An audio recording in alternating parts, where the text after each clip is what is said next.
This is the 30-day film challenge. We are day 8, movie 8. Finished watching Fantastic Mr. Fox.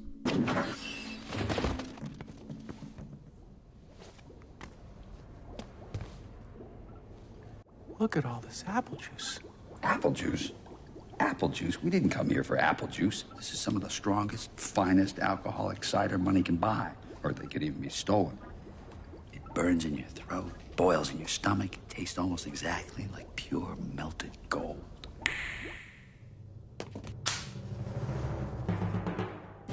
There is a lot to talk about with this film. Given the format of YouTube Shorts, I've kind of changed things up, and I'm really just going to talk about one specific thing, what I can take forward as a director. The absurdism and how it's structured from like a writing perspective is that every time a problem would come up from a story, it was almost as if you think of the most absurd, unlikely scenario to a story, and then you use that, you run with that, and fully lean into it. You know, what is the most bizarre thing? Even though it would do this and introduce something completely strange, instead of it feeling random, they treated the elements of these stories that were absurd super serious. None of the characters ever break that this isn't a part of the normal world. None of the characters ever think that the solutions or one character is zany or quirky, because it would kind of break this illusion.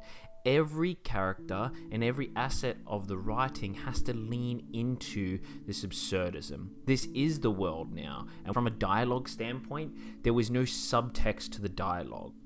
Now, what I mean by subtext is typically a theme, a message, or something that is implied through the writing, but it isn't exactly overt. You know, for example, if you're trying to talk about a theme of unjust killing, the main protagonist has a role in innocents being murdered. You know, maybe they could be talking about berry farm, and they could have a monologue about how picking these berries is a very messy job, and you're kind of alluding to you will always have blood on your hands.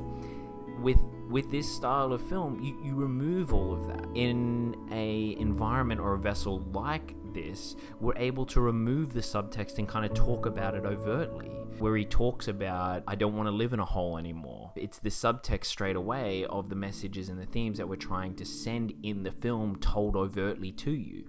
Love this film. I was really surprised I hadn't seen it before. It's definitely going to get added to the shelf.